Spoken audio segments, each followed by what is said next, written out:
everyone. Welcome to our Woman Up 2022. We are so excited to have you all here. This week is our Winning Women Week here at United Christian Faith Ministries. Can you give yourselves a hand for being here today? And this week we have been learning on ways we can woman up.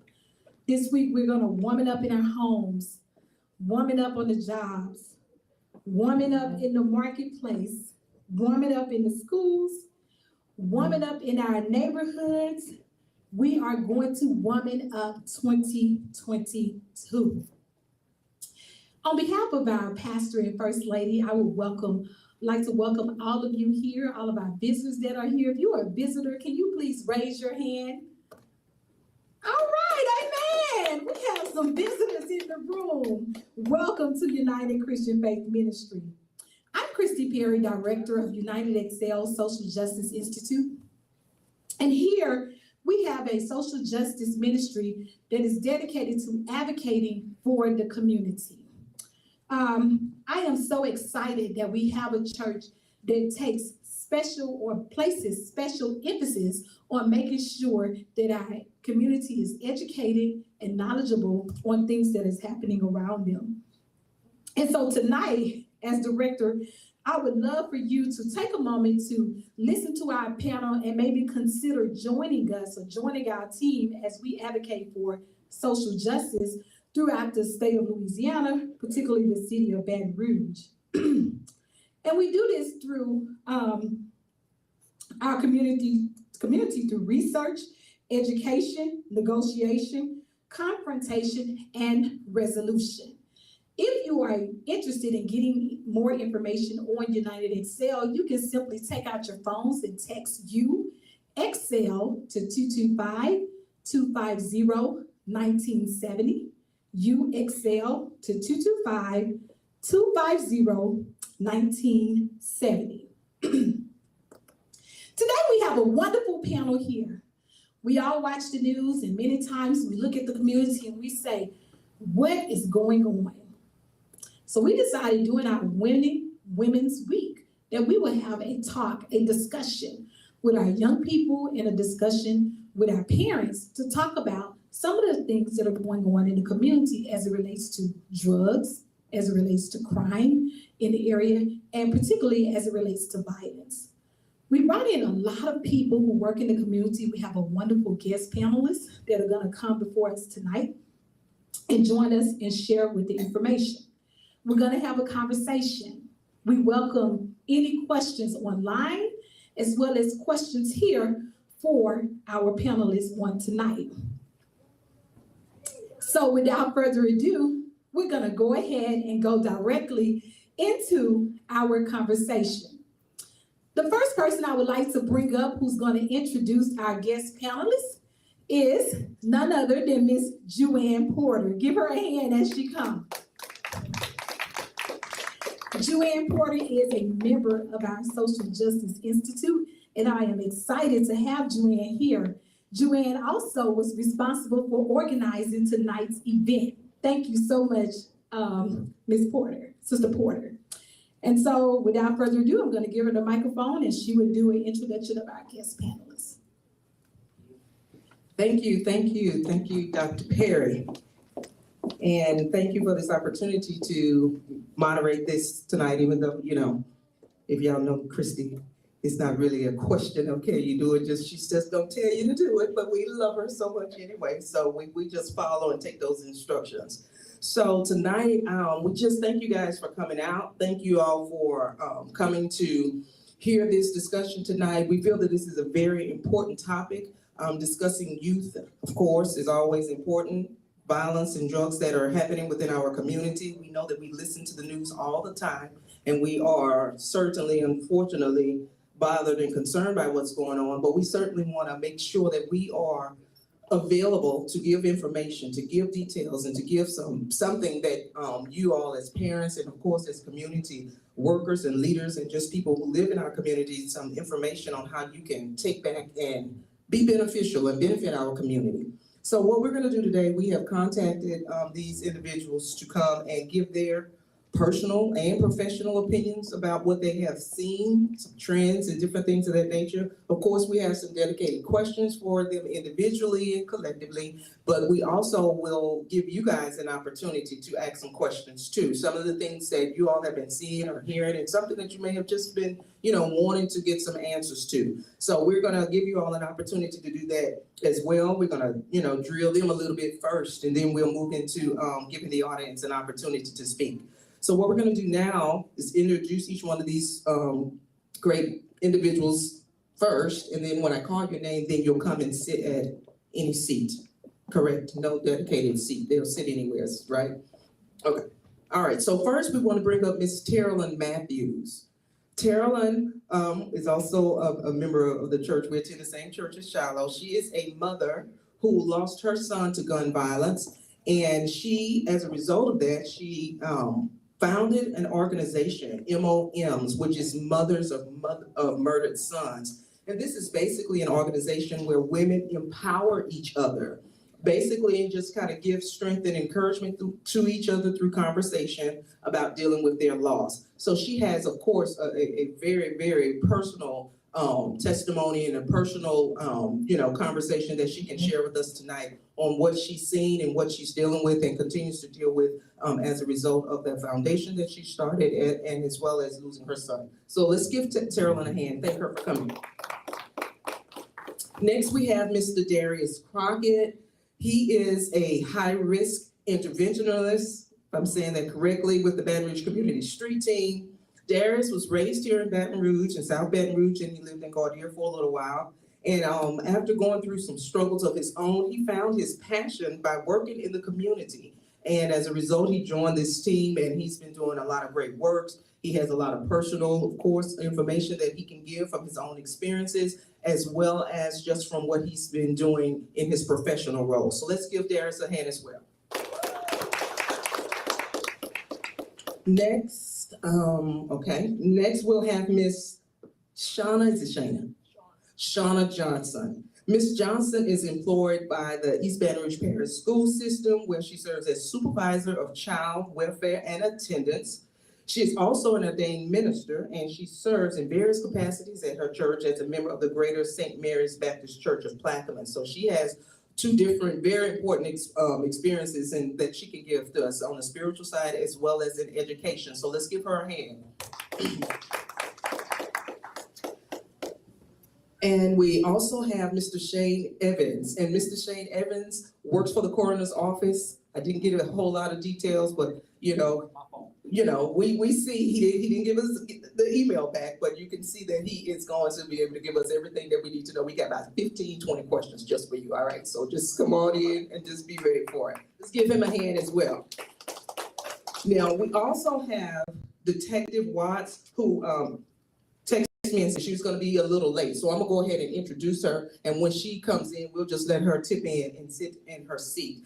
Detective Watts, she's been a member of the department for 13 and a half years. She spent 3 years in uniform patrol, 4 years in major assaults, and the remainder of her time she has been in homicide. So when she comes in, we'll welcome her and she'll move forward with answering our questions as well. So let's give everyone a hand before we get going. I knew that. Too many papers. I needed the phone, huh, Jessica? All right, so I'm gonna get over here in my little spot and we're gonna get started. This first question, I feel, is a general question. And so I want each person to answer it individually, okay? So I'll repeat the question if necessary. So let me know where I need to be. Turn it around and hold it so that'll be just perfect. Not bad. All right, so we'll go from Terrellyn, we'll start with this question. What is the number one way we can make a substantial difference in our community when dealing with the issues of youth, drugs, and violence? I don't think we can make a difference within our community. Wait, let's get the mic. You'll just have to, you all may want to just pull them out and have them hold them throughout the time. Is that good?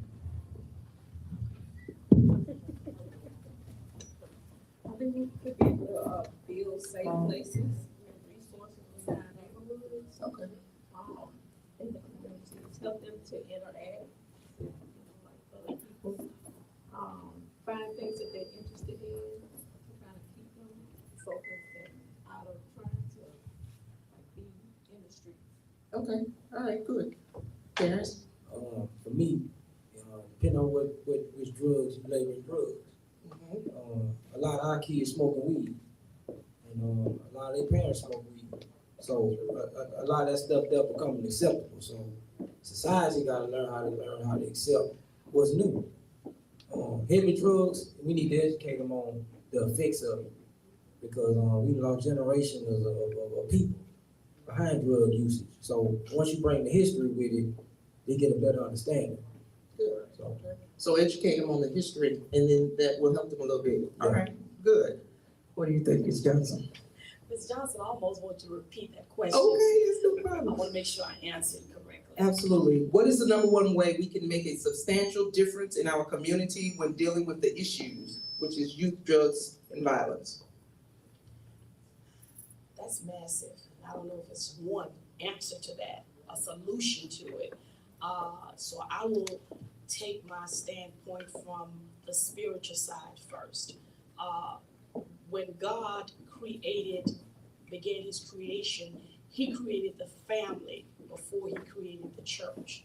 And so we have to get back to the concept and to what family is and try to have a better structure for our families and try to get them involved in the church. When I was a child, it was not a question as to whether or not I would be involved in the things in the church which were networked with the community. And so, as Ms. Matthews stated, find things to connect them with that's going to get them interested so that they will not be involved in all of the outside things that will cause trouble. I think that's one of the main things. And now we have so many family structures that are out of order, even if it's single parent homes. We just have to get back to some order and make sure that we provide various resources to help our children. Very good, thank you. Okay. Mr. Warner? Warner? Okay. Well, I'm gonna go back to Ms. Johnson's comment at the table. I was taken out of the streets. I grew up in Bel Air. I was taken out of the streets by a program called the Police Athletic League. I started playing football. They had some officers involved in coaching me, and I played football till the day I graduated. And it was something that was so important to me that I wasn't willing to give that up for things that I might be doing in the street. So Ms. Johnson mentioned at the table when we first met that it's about steering children at a very young age. And if you keep them busy, then they're gonna stay out of trouble. And there are a lot of really good adults, and it doesn't matter if it's girls' sports or boys' sports. I think that having kids heavily involved in after-school activities is crucial. The folks that my office sees that are dying young typically have not had those opportunities. It's cost prohibitive now. If a child wants to play baseball, it costs thousands of dollars a year. There has to be a way that our communities can provide those opportunities for kids that do not have the means to go pay $1,000 for baseball and football. Thanks. Okay. So I'm just talking louder now? Okay. So I'm gonna leave with you on this question, specifically for you. Can you tell us a little bit about what are some of the statistics that you can share with us regarding what you all are seeing, drug use, overdose, or anything like that with the youth organizations? And again, it's great to get to know your other panel members at the table because it really brought up a lot of talking points that are important to us. So y'all cheated, y'all got all your stuff. Well, we did. That's what you're supposed to do. That's why we're here. So you know, a lot of folks know that East Baton Rouge Parish suffered 170 homicides last year, and we know that a lot of those homicides were young people, and that didn't stop yesterday, and it's still going. What a lot of people don't know is we had 310 overdose deaths last year, and so I get questions a lot. And so in case y'all don't know what that looks like, That's single space. People that died in this parish like last year due to overdose. And the debate over drugs, for me, I hear some people call it victimless crimes. Let's talk to the mamas and daddies. Let's talk to the children that grow up without a parent. Let's talk to the loved ones that never get to see them again. Because most of these overdoses, they went out looking to buy something and were sold something else. We have had multiple now marijuana users go out and buy marijuana and use it and die of a fentanyl overdose. Wow. See, so what happens is drug dealers' very business relies on them getting their customers addicted. Okay. So I am certainly not here to debate the use of medical marijuana. So you go to a dispensary and you know what you're getting, rock on. But if you buy anything off the street, it's likely laced right now. That's the reality of what's going on here. We live along the I-10 corridor, all the way from Mexico through Houston. So Calcasieu Parish and Lake Charles is experiencing these deaths. Lafayette is experiencing these deaths. Baton Rouge, New Orleans, and all points east along the same corridor are experiencing these deaths. And we're about 7 times the national average here in Baton Rouge. Wow. That's proximity to the interstate. And there are people that are bringing it here and they do not care what it does to the people they sell it to. So the big message is expect anything that you get off the street could kill you. Expect that, and then you got a good chance. So that's the deal right now. That's our biggest thing. We've consistently, since 2013, heroin overdoses started going through the roof. Heroin and cocaine rely on Mother Nature. A drought or a freeze takes it out. Now we're talking with methamphetamine and fentanyl. They are purely lab created in clandestine labs. The people making it don't care. The people transporting it don't care, and the people selling the street do not care about human life. And that's what we deal with every day. It's devastating families in this community. I don't know of anybody in my family and friends that has not been touched by opioid addiction. Yeah. And I think we all can say that we know someone, and certainly we're hearing about it from the news and all of that, where we're being impacted by it. And it impacts us indirectly as well. I'm kind of, giving my 2 cents right now, but even if you don't know someone personally, when you see things, when you're seeing the kids dying and things like that, it bothers you. So it does touch you as a community member. You certainly are impacted by it. Thank you for those statistics and that information. So I want to target you really quickly, Darius. As an interventionist, what are you seeing in terms of violence, drug use, or just some recent trends with that age group? I see that age group, they more cater to ganging up. Different gangs in different parts of the city coming together, because really there ain't really no father figures. So it's just boys raising boys. And whenever we get to the school, like I'm a person that's based on story and experiences. We had a situation where some kids was getting to it in the cafeteria, and by us being at the school and knowing what we know about our methods and things we need to do to diffuse stuff, we was able to get those kids to sit down. Hey man, hey look, you let her talk, don't you say nothing, you talk. And then we let them talk. And then once they figure out, okay, I really don't have no problem with you, it really was behind that board right there. But before they can get to that, they ready to fight. Yeah. So if we can get to them and teach them conflict resolution skills, teach them how to deal with their problems. Hey man, you ain't necessarily got to deal with that way. You can deal with it like this and get better results. So educating our kids about violence, like holding public safety roundtables like this at each school, so they can be educated. Pick out your diamond in the dirt. Hey man, see that kid right there? Yeah, y'all might say he ain't nothing right now because his grades ain't always right, but that kid got something. That's good. Taking those kids and making them believe in themselves. Say, don't nobody believe me, I believe in you. Instilling something in them more than just, hey man, just get on my football team, basketball. Hey man, I don't want to play basketball, football. No man, I don't want to listen. When I leave here, I'm going to get high. Because man, hey, mama at work, I'm just out here hanging. So who gonna motivate that kid? It gotta be us. Let me ask you a kind of a follow-up question. So in those situations where you have the opportunity to intervene, what are you seeing how they're responding? Because our usual response is that they don't listen, they don't want us to say anything to them and all of that. So from your experiences recently, how are they responding? Are they angry, upset, or they receive it well, or what? You know, at first it comes off as, you know, who is you? Telling me about how to deal with this, but once you get past the point of, hey man, I'm just trying to show love. Once you get to that point to where you can reach them, they'll listen. Because one girl was like, man, we need this every day at the school. Okay. Just, you know what I mean? Just having somebody do that for them, he probably never had that. Yeah. So that was a blessing for those kids to be able to experience that. Good, very good. Yeah. Very good. All right, thank you for that, good feedback. Now we'll move with, Ms. Matthews. So what effect has this violence against your son had on your life? If you want to share a little bit about the story, you can. If you want to just speak directly to it, you can do that. My son was murdered at our home, 17. And it's been hard. Gotta put it up a little bit. And it's been really hard.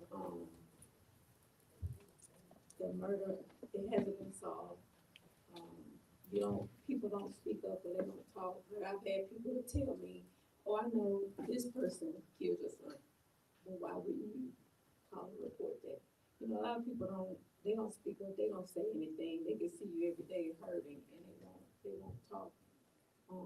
It's hard, but I have my mom, my daughter, and a lot of family support, and then the moms in the group. Tell us a little bit about how that came about, if you will, share the organizations. I was trying to find counseling for myself. Okay. Because I had witnessed my son die in my face, and it was just like, I couldn't stop seeing that.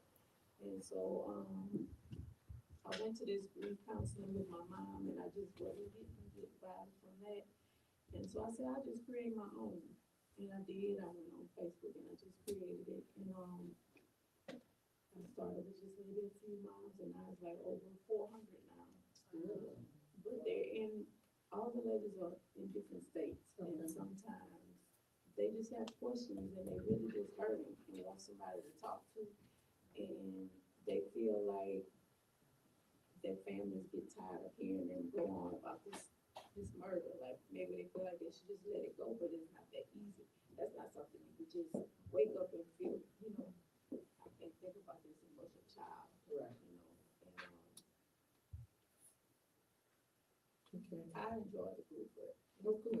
So, a follow-up question for you as well. What do you think parents in general, mothers, single mothers, can do differently with their kids to maybe identify that something is going on, that may put them in these positions, or how to address it, even if they are aware of it? I tried with my son. He was in a church, Sunday school, Boy Scout. I did all those things with him. I actually even turned him over to the state and put him in custody for a few months. I was trying all I could. When he was younger, his dad had his attention, but once he started getting older, he couldn't really. I wish he would have kept his attention. He just kept being active and doing what he needed. He's a good dad, but he just really didn't know himself. So, just try to get him involved in different activities, but he just didn't. My son was like real headstrong, and he just wanted to do things his way. He had to try everything, no matter what, even if it was gonna be a bad consequence. He wanted to try everything. But that's what I would say. Just try to get them involved in different activities. Go to the school and check on them. If the teachers call, I hear a lot of schools say they call the parents and they won't answer the phone, or they have to use their cell phones to call the parents because they won't answer the school. And like, I don't understand how you wouldn't want to be involved in what's going on with your children. Okay, all right, thank you for that. Thank you for sharing. I know that may be difficult, but certainly we appreciate you sharing that with us. And so you can give us a lot of good tools for that. So we're just gonna lead us. She gave a segue. You know, you heard her say schools, right? You know, you heard her say it. So we're ready for you. What are you seeing? Some of the trends that you're seeing in the schools in terms of behavior, attitude, learning, all of this that may be going on with violence. I know you deal with attendance mainly, but just kind of give us a little bit about what you've seen. I actually deal with it all. The welfare of the child, and before I got in the position that I'm in now, I was an administrator, classroom teacher, so I've seen it all.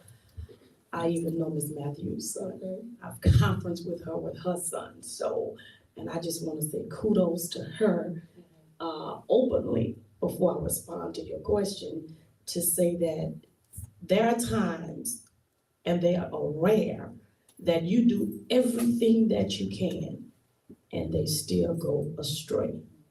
And I know my conversation and my involvement with her, she went above and beyond.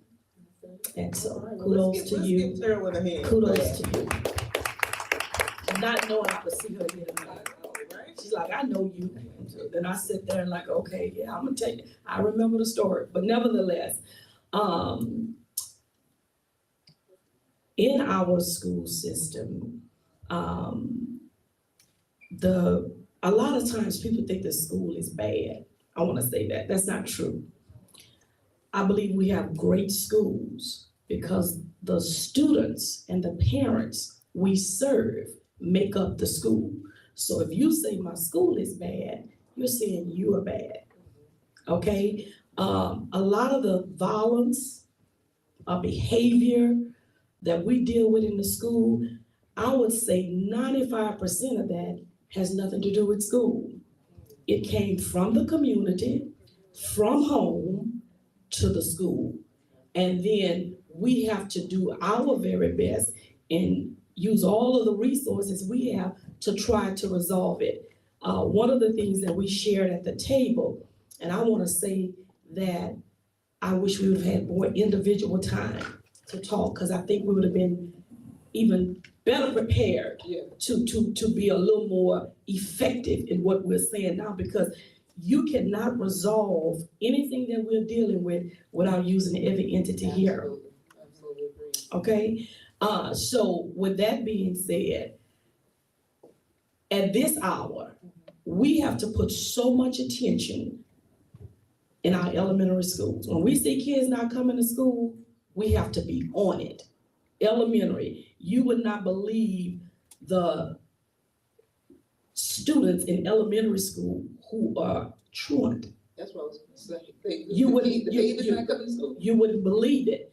And so we have to focus on that. And once again, as Ms. Matthews stated, the parents have to be willing. Don't get upset when we call you. We're trying to resolve a problem before it gets to you being 15 and wanna fight mama, fight daddy, curse the judge out, don't care about anything. And so we have to find ways, creative ways to get to our elementary kids so that we won't experience the problems I believe that we're experiencing middle school, high school. Can things change? Yes. What do we need? Everybody. We can no longer afford to turn our heads and say it doesn't matter. Even if I don't know you, it matters. And I say the time that I invest, the energy that I put in, even as a classroom teacher, what does it benefit me? Well, if I work with you when you're in first grade, if I work with you well in sixth grade, I go above and beyond seventh, eighth. Well, 9 out of 10 times when you get to be 20, you're not gonna steal from me. You're not gonna kill me. You will be sufficient to be able to be a lifelong productive citizen. Let me have another follow-up question for you.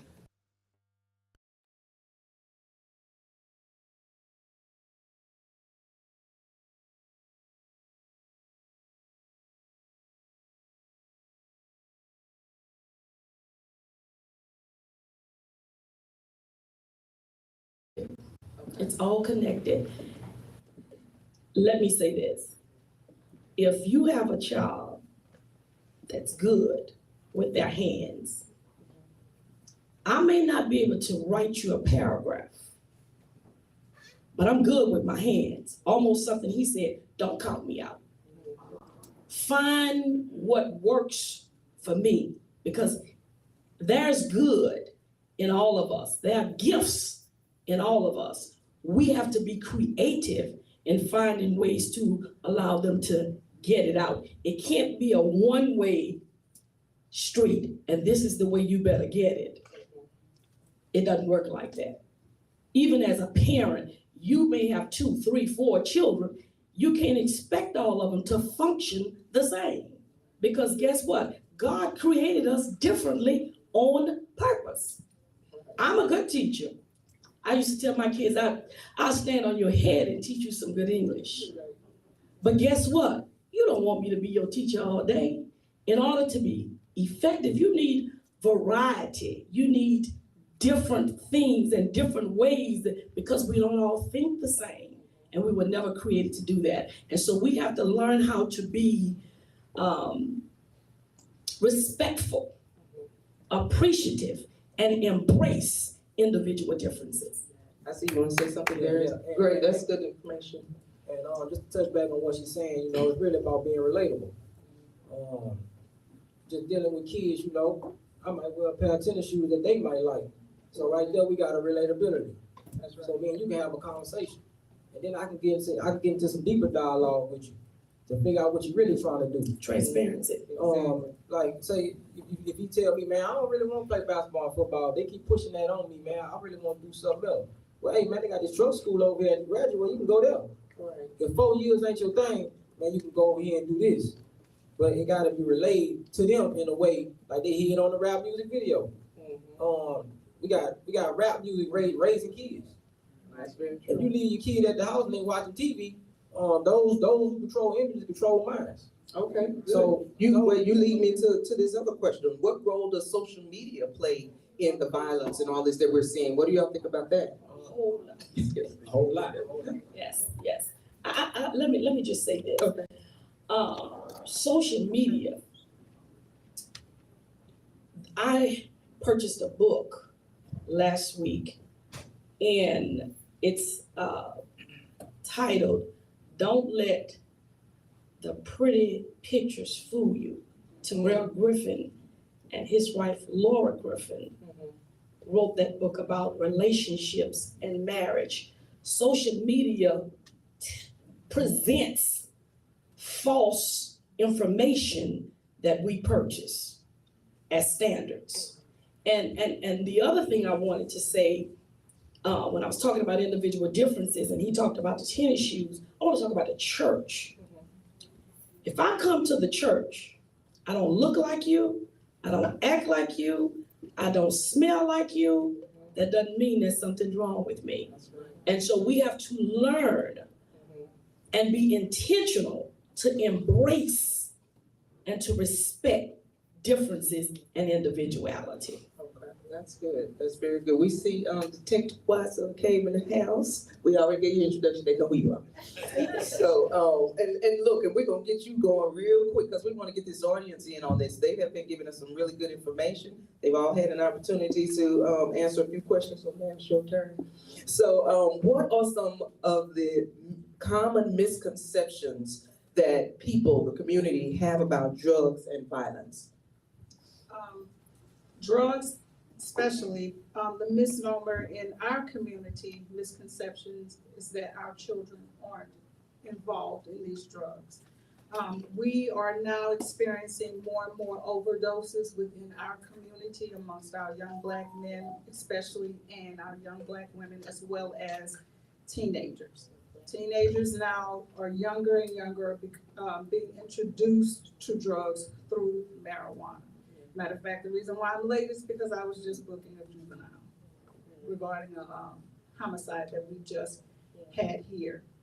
My strongest point that I can drive home to parents tonight is to know who your kids are being around. It is time out to stop trying to be your child's friend. It ain't time for that.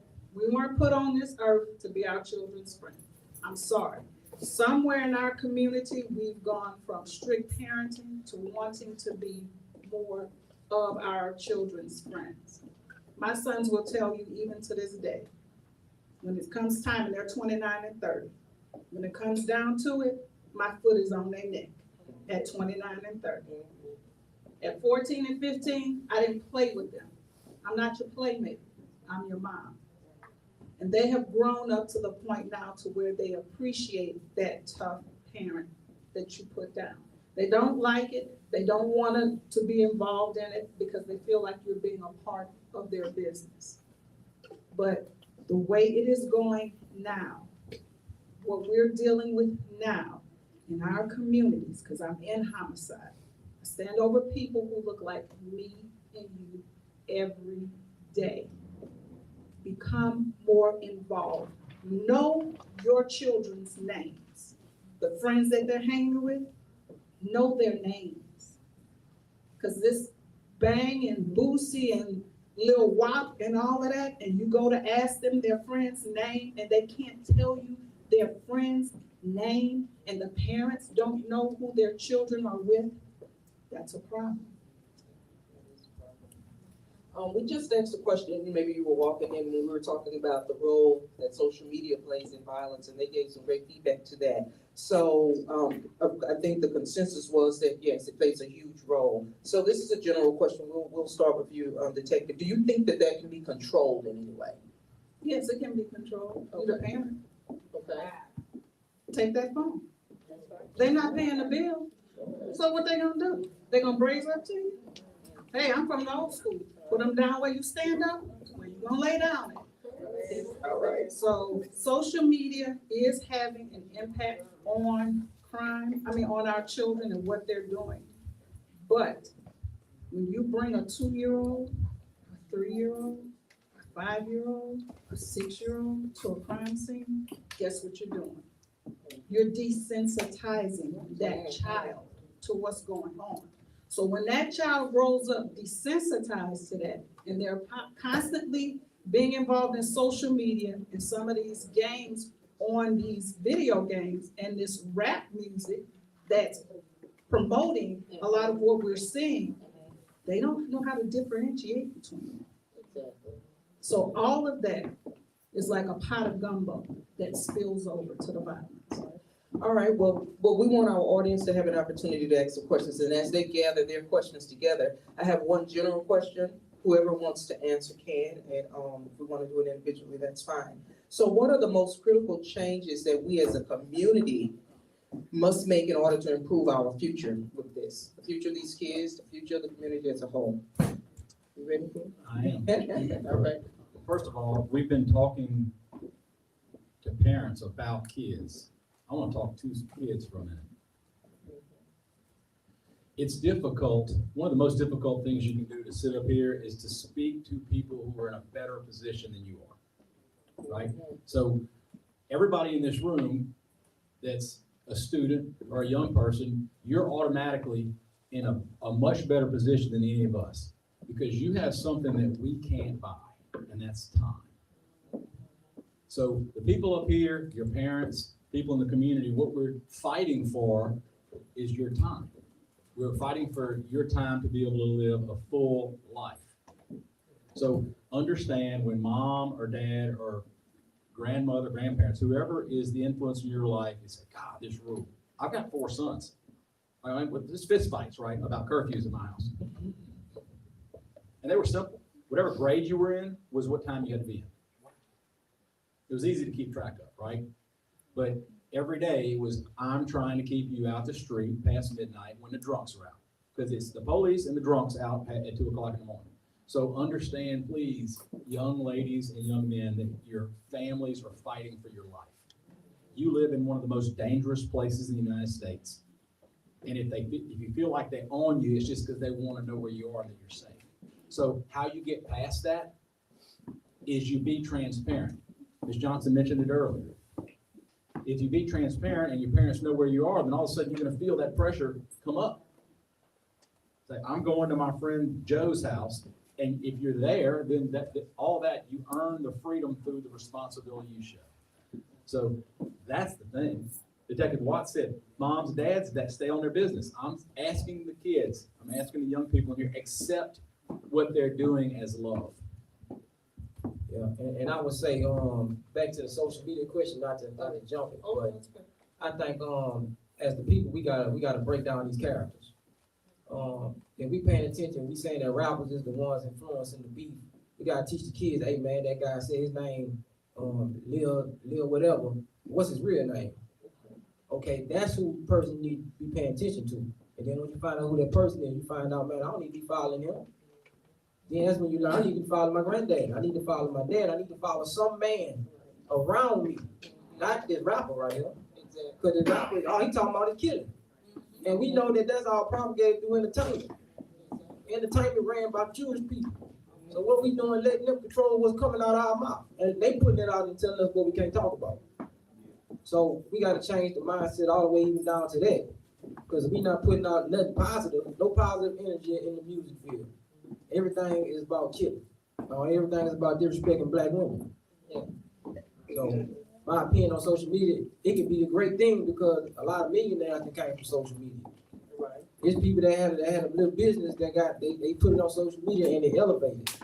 So social media can be a great tool for us if it's used properly. Exactly. So that's my opinion on social media. Exactly, and I'm in agreement too. I mean, of course, I'm a 30-year-old, but I do feel that it can be controlled by the parent because, you know, for some reason or the other, we've gotten to the point where we're fearful maybe of, you know, giving those instructions to kids and, you know, maybe don't want to have the rejection, my child don't like me and all of that type of stuff. So therefore we continue to do that. So I do feel I put a lot of weight on the parents and the family, as you started out saying. I think that's vitally important because if they're doing all of these great things at home, those great things are going to spill over to the school. If they're doing all these terrible things at home, those terrible things are going to spill over to the school as well. Then when they're out of school, because the school has put them out at this point, then they're going to be in the community. You have to deal with them, and unfortunately, you may have an opportunity to see them. Not an opportunity, but a sad case in seeing them. Allow me to say something before you move on.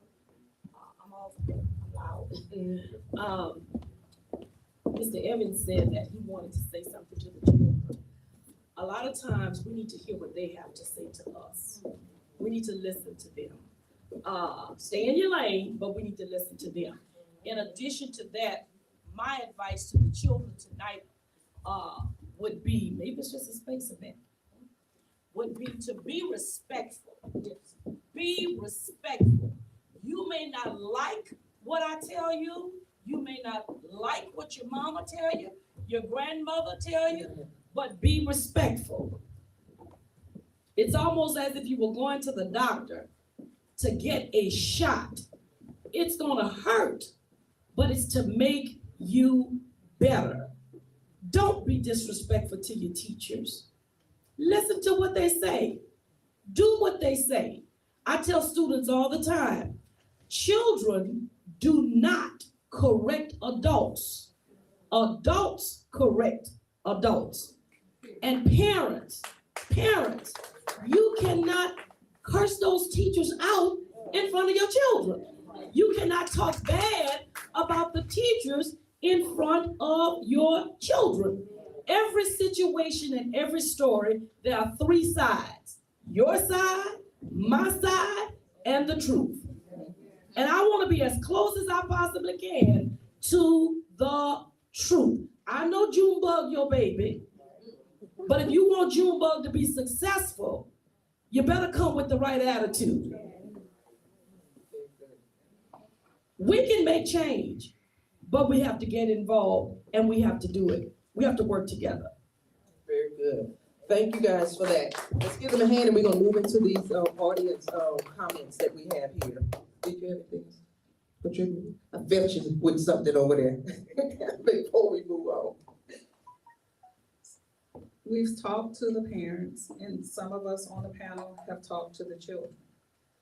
And I want to tell the young children, young men and women sitting here today, the same thing as I tell them, unfortunately, when I book a juvenile. I'm not going to tell you anything different.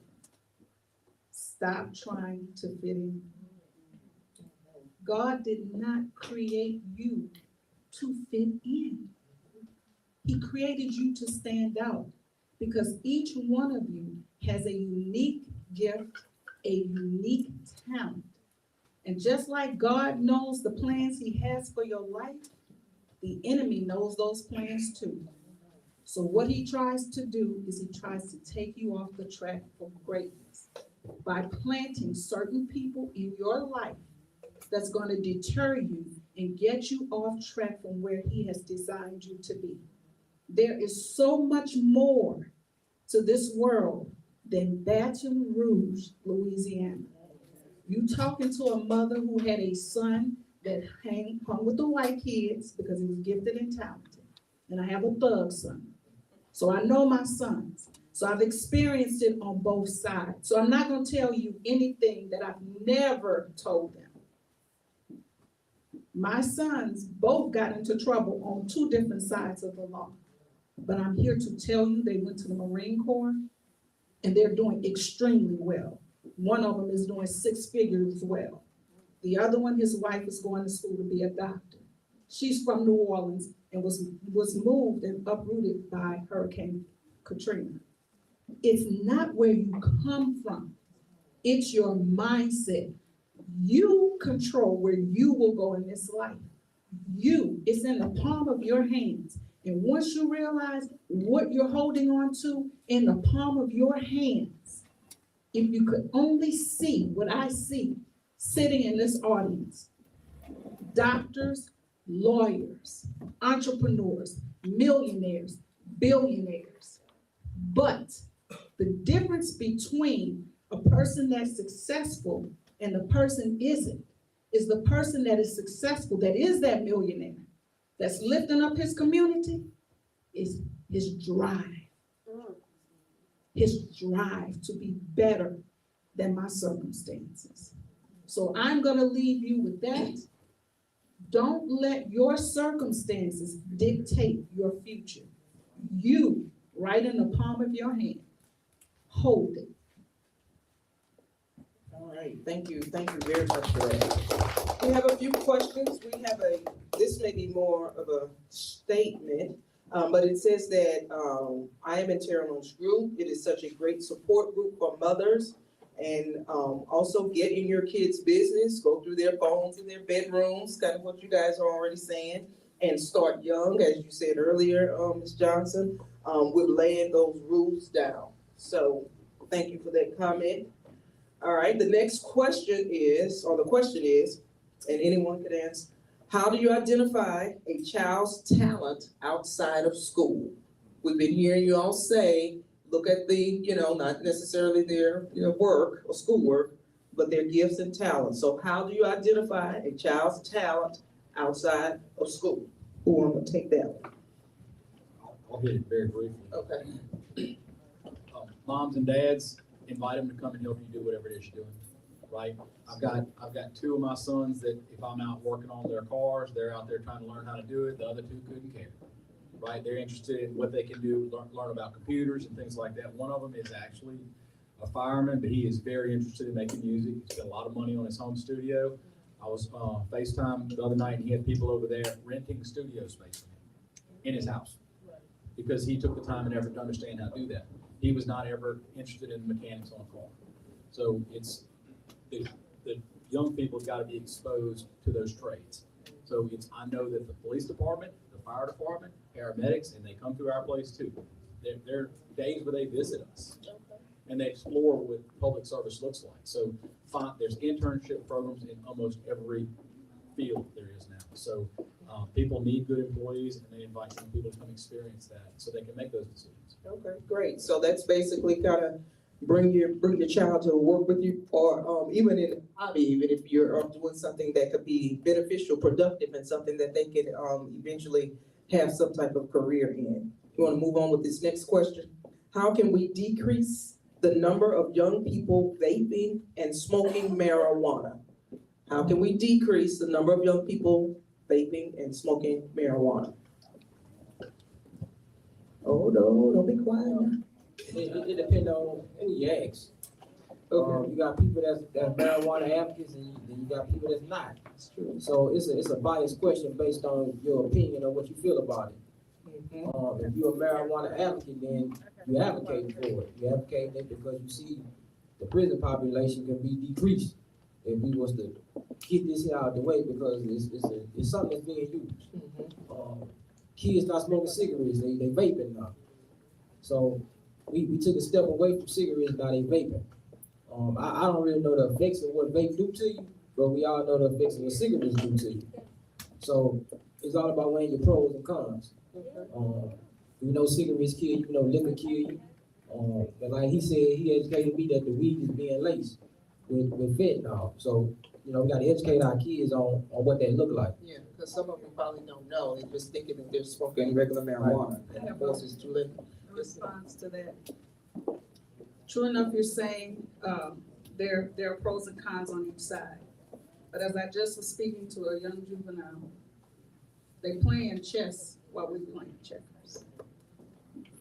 Because in order to smoke marijuana, you've got to have a prescription for it.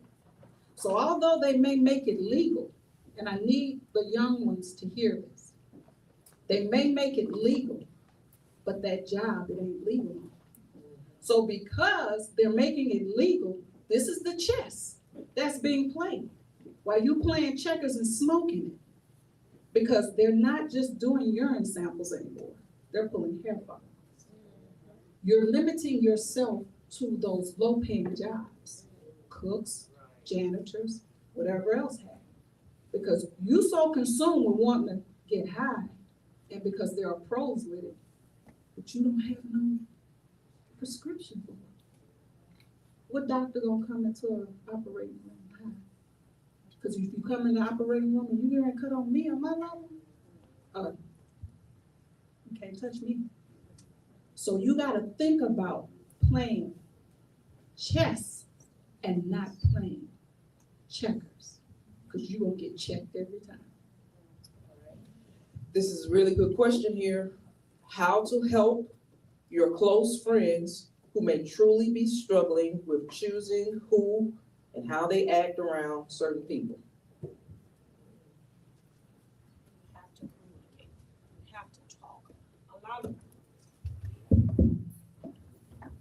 Communicate. A lot of our children, I'll give you a little story about my son. I see this young man here with that McKinley suit on. And he was Mr. McKinley when he went to McKinley Middle. He went from McKinley to Baton Rouge High. And one of the worst mistakes I made, I took him from from Baton Rouge High, and I took him to McKinley High. It was a different world that he was not familiar with, not exposed to. And so he started to do some things to fit in. And I read one of his text messages, and one of the boys said, "You know your mama is a principal, so why you trying to act like that? You know your mama is a preacher, why you trying to act like that?" That's one of his peers saying that to him, as opposed to me. You cannot be afraid. And then you have to be willing to tell somebody of authority that your friend is in trouble, and don't feel like you a snitch and gonna get a stitch, or you a rat and you're bad like that.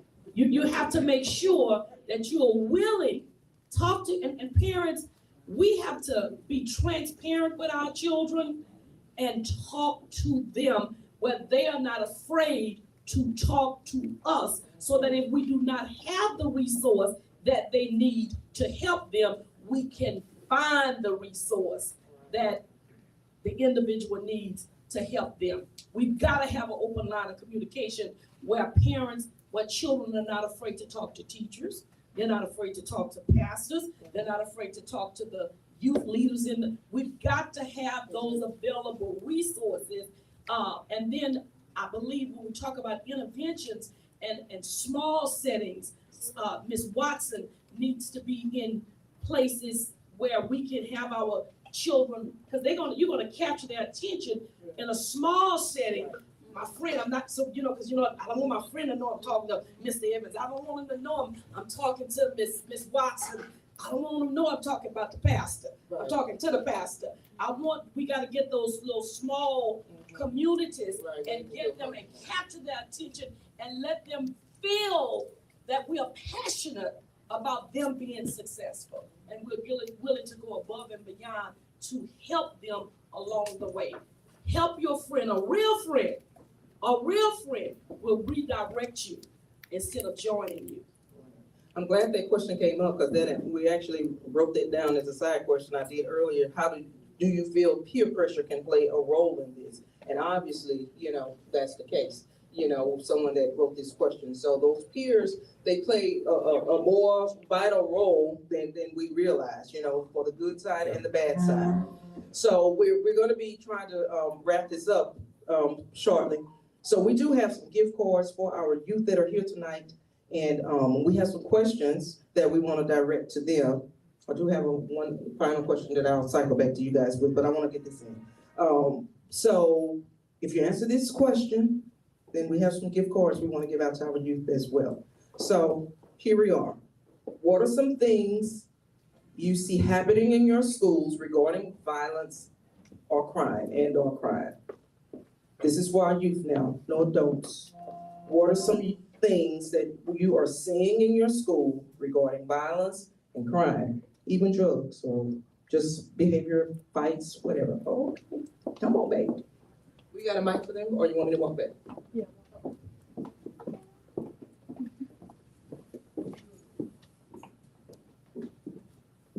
people in my school, they were vaping in the bathroom, and then they got suspended. Some people in my bathroom, in my school, were vaping in the bathroom, and they got suspended. And other people like were fighting, and like they were eating around and stuff. Yes. So, did you tell? How they got suspended? Okay, I'm gonna get to the nitty-gritty. How they found out they did that? Because when I walked up and down, they had a camera and they had the vapor. So they got cameras in the school, teachers. Why y'all catch all this stuff that be going on? Too much stuff going on. I would like to say something to the students who are in here. If you see something, this is what I used to tell my students. If you see something, there's a way that you can tell an adult without anybody ever telling unless you go tell it to them. 9 out of 10 times as an administrator, if I went to a student to investigate a situation, I tell them, the question that I'm asking you, I already know the answer because I've already done my investigation.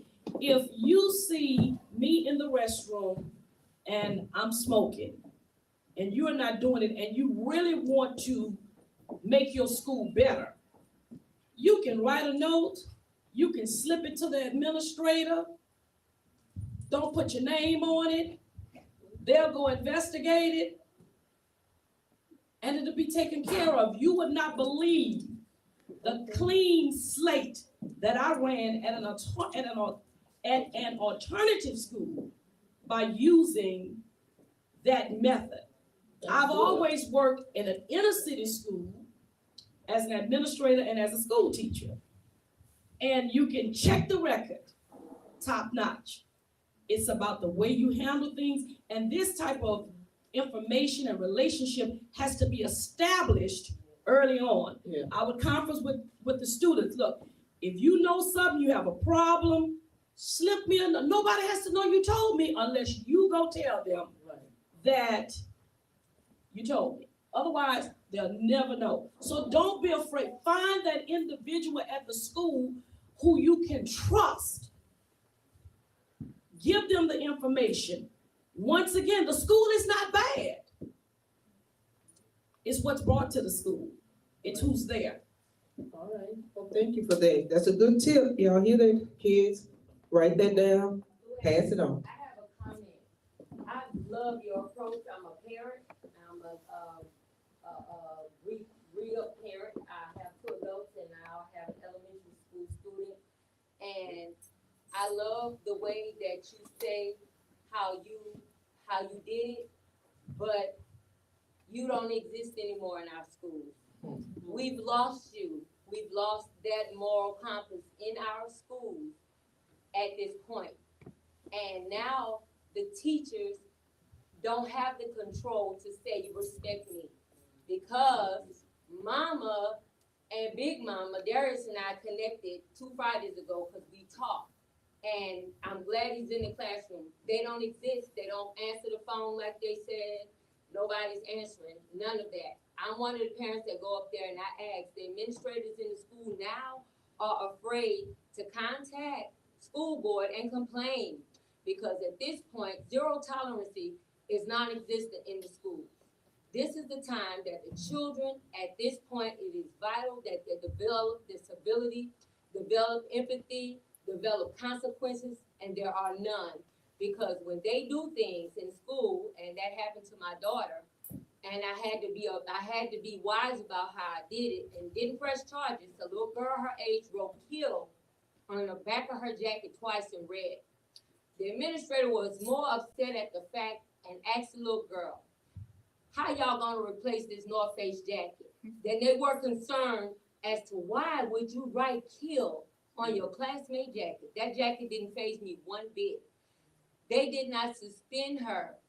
And the reason why they don't tell and report that they saw vaping is because they see when they do tell that they go to the office and they have in-school suspensions and they have to face that same bully, that same perpetrator. So what we're growing in these schools, I hate to say it, is future perpetrators, because they don't have any morals, they don't have no boundaries, because nobody's holding them accountable and telling them there's consequences to what you're doing. Because they sit them in timeout versus inconveniencing the parent or sending them to the alternative school where you existed, where you helped them develop this, where you help the mamas that are non-existent now have a conscience to get this child, inconvenience them, take them out, because they want warm bodies, because they're losing funding to the charter schools is what's happening. So we gotta have warm bodies in here so we don't lose our funding. So we gonna keep Ray in here, who's a terrorist and just told the teacher that I'm gonna shoot all y'all in here, and then come to school the next day with a letter cutter. So that's, I have a whole bunch in me, but that's the problem. Unfortunately, I don't agree with everything you said. The first thing is I'm still in the school, okay? I have different schools that I go to. I have an opportunity to do some of the things I suggested, the example that I used earlier, in small groups before it get to a certain situation. The assignment that I have is the same assignment that I had as an administrator on a bigger level, okay? A classroom teacher. I'm also a hearing officer, and the things that you're saying, we get that all the time. So it is addressed. They are being held accountable. But here's the key: you have to know. So if you have an isolated incident, almost is what I'm going to say, you're focusing on, is not the norm, because those things that you cited, we deal with it. Students are held accountable for it. I promise you. And to kind of hit off of, I understand exactly what you're saying. Like I went to church, just popped up in on a Bible study just to see what the old folk talking about.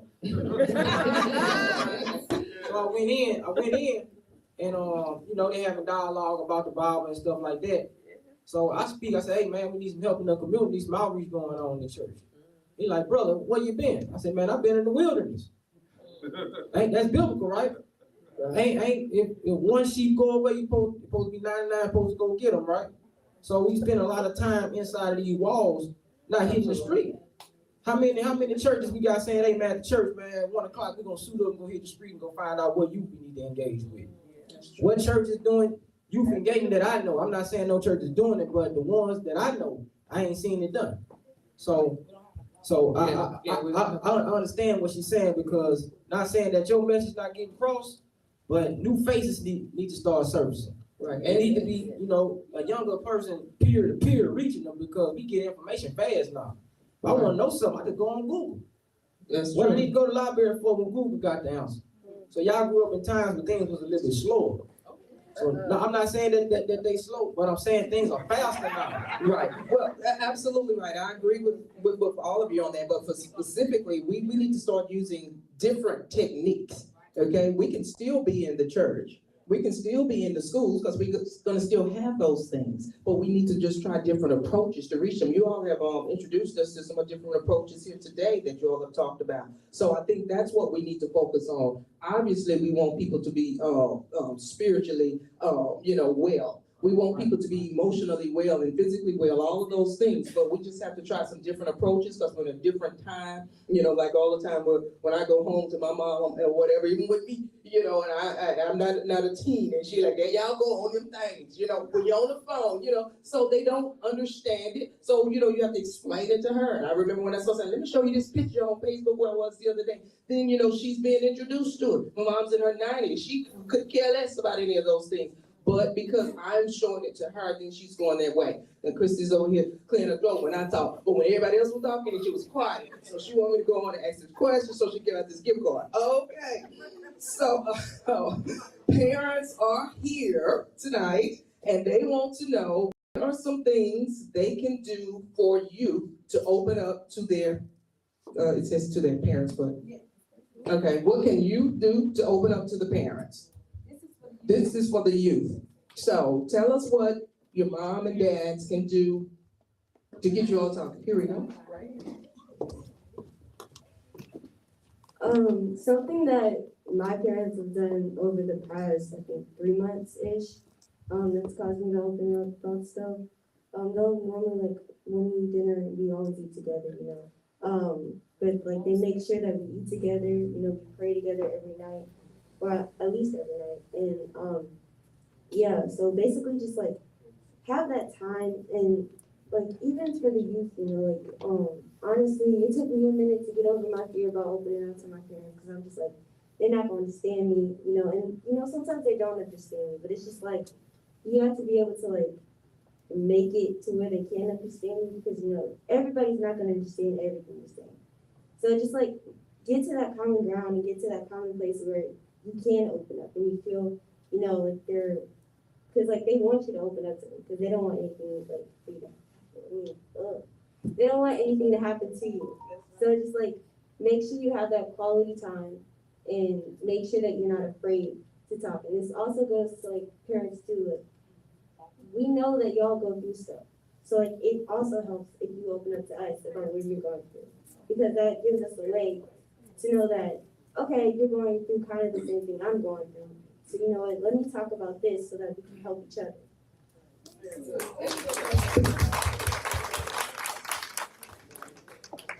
May I add one thing to that? No, we can't get it, Krista. I want to just say what I would do with my mom.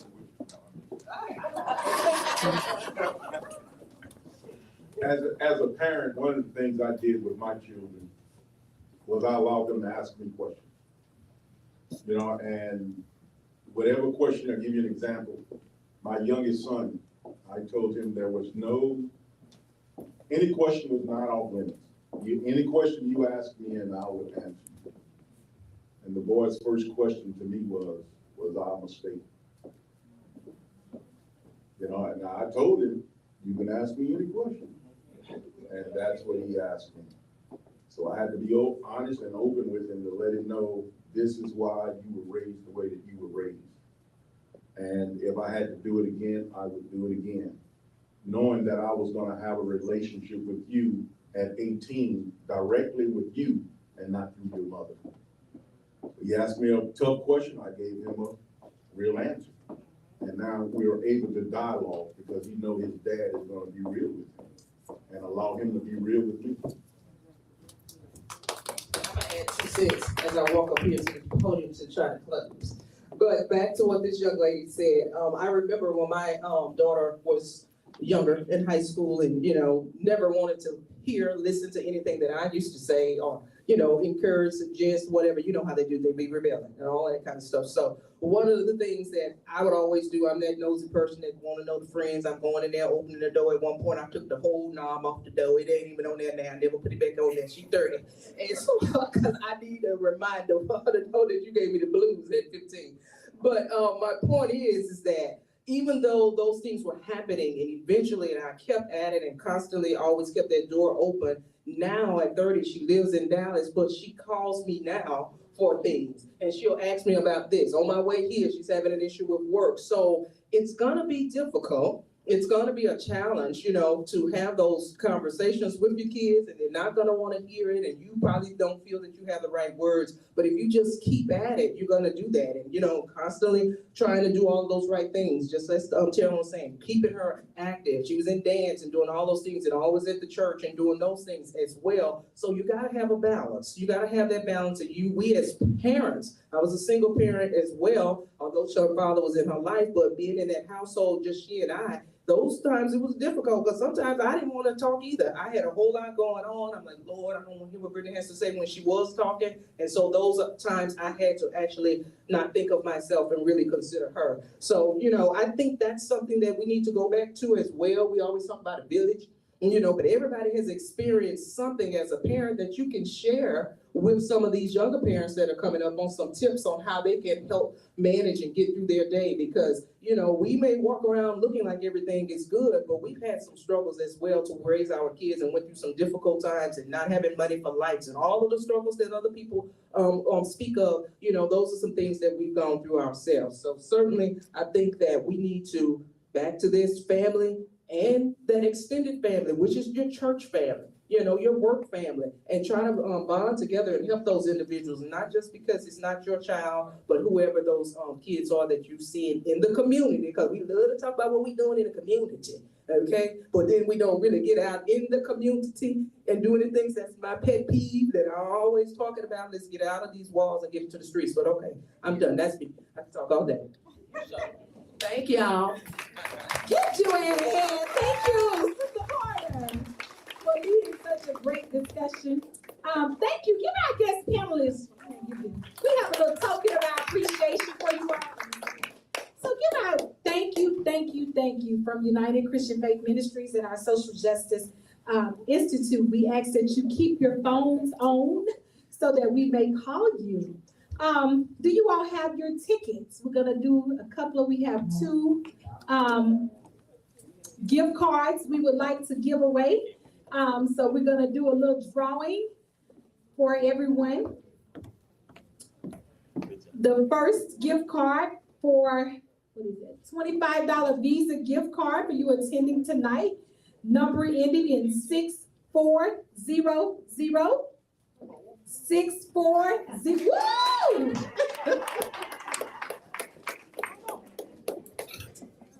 We have another gift card. Number ending in 6405. 6405. Woo-hoo! We have a lot of guests in the room. And we at United Christian Faith Ministries, we are very, very appreciative of you joining us tonight. If you can take out your phones and text guest to 225-250-1970, we would love to share with you the programs and things that we offer here. A lot of people say, what are we doing at the church? What are we doing here? The number is, 225-250-1970. Text guest to 225-250-1970. And we invite you all here back. Tomorrow, we have our intercessory prayer that starts at 6:30. We have our Bible study at 7 o'clock. We have Sunday morning worship at 8 o'clock and 11 o'clock. We have our Power for Living, otherwise known as Sunday School, at 9:30 on Sunday.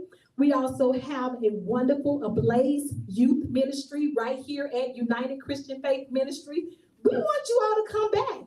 Be a part of what we are doing here at United Christian Faith Ministries. We also have, for some of you who would like to work with the programs we offer here, we have our Reimagine program that we've started up that work directly with at-risk youth. So we are doing it here at United Christian Faith Ministries. We are getting outside of the walls and trying to reach those individuals that need the help.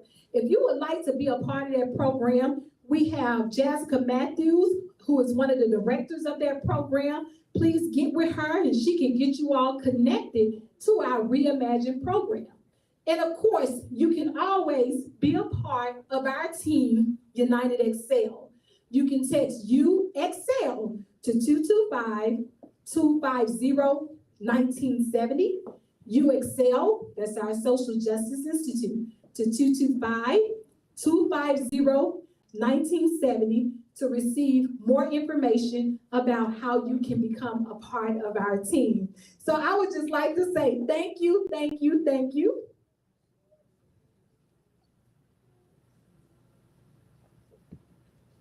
We're also doing grief counseling this week.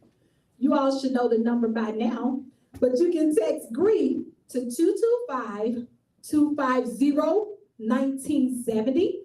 Grief counseling, text grief to 225-250-1970. And we have our beautiful First Lady in the house. Give her a hand. Would you like to say anything, First Lady? Just thank you all for coming. Everything shared was so important, was very much needed. Thank you all for coming, and to our panelists. Thank you to the team for putting on such a great event, and thank you to the parents and the teams who are here on tonight. And yes, as she stressed, on Friday and Saturday, we are offering grief counseling to the community free of charge. We'll have counselors on site. So if you text grief to that number, we will set you up with individual appointments, and we can also give you information on our grief counseling sessions as well.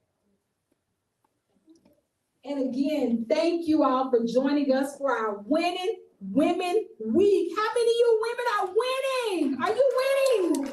Yes, we are warming up this week. And so for the women who are here, I think we have choir rehearsal for everyone. I'm gonna go and show my vocals. So I'll be singing in the choir. Hopefully they'll give me solo. No, I'm joking. We'll be having choir rehearsal next door for individuals who want to sing in the choir on this Sunday. Without any questions or concerns, without further ado, thank you all so much for joining us.